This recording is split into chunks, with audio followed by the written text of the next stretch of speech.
Madame, cet exercice nécessite peut-être d'être direct, donc ma question est très simple.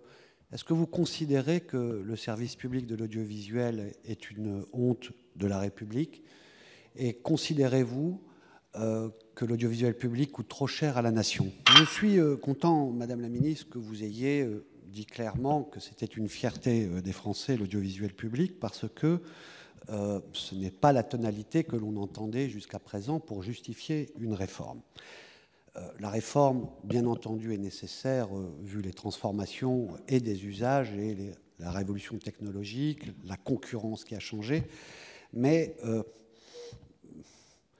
ce qui est de l'ordre de la responsabilité des pouvoirs publics dans un environnement concurrentiel, c'est de plutôt faire la promotion du service public parce qu'il y a des concurrents.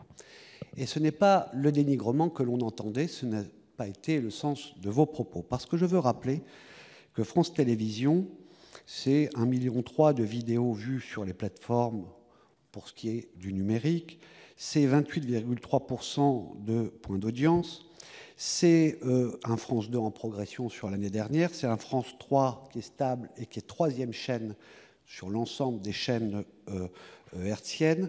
C'est France 5 qui a atteint son plus haut niveau d'audimat dans l'histoire.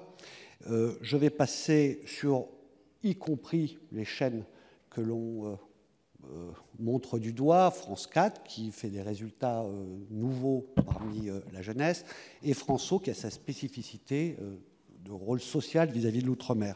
Mais je veux aussi parler, parce qu'on oublie, de Radio France, qui a les audimats France Inter, c'est la deuxième radio de France. C'est des audaces au niveau culturel avec des émissions philo qui font les plus grands noms de podcasts. Oui, madame, c'est la fierté de la République et c'est cela qu'il faut renforcer dans toute réforme. Oui, madame la ministre, beaucoup ont comparé la BBC, etc., pour montrer ce qui marche.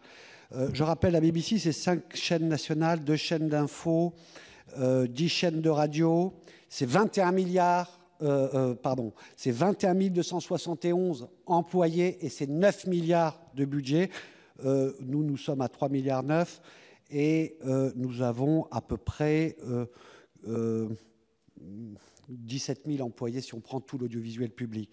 Donc voilà, comparons ce qui est comparable. Chiche pour être aussi fort que la BBC, donnons les moyens donc à l'audiovisuel public de pouvoir faire de la qualité sans réduire son périmètre, puisque le périmètre de la BBC est plus important. J'ai une question très concrète à vous poser, Madame la Ministre. Un membre éminent de votre exécutif m'a dit directement que c'était normal de nommer, que l'État et l'exécutif nomment les PDG de l'audiovisuel public, puisque c'est une entreprise publique, au même titre qu'ils nomment le PDG de la SNCF. Qu'en pensez-vous, Madame la Ministre? À travers votre première réponse tout à l'heure et cette réponse, je vois que le ton a changé, puisqu'il n'est plus l'heure de dénigrer le service public pour justifier une réforme. Il n'est pas non plus dans vos propos le fait de justifier une réforme par des réductions budgétaires, puisque vous savez que ça coûte, le fait d'être fort et y compris puissant sur le numérique en termes d'investissement. Je suis content aussi de vous entendre dire clairement que le mode de nomination et la nomination garantira une indépendance totale. Donc, à voir, bien entendu, les copies qui seront rendues. Pour l'instant, vous avez dit que la proposition de M. Gattolin était une base de travail. Il propose certes les conseils d'administration, mais où la quasi-totalité sont proposées par le Premier ministre. Donc ça, n'en prenez pas le chemin, mais je vois que vous voulez tourner le dos à cette loi. J'en suis satisfait.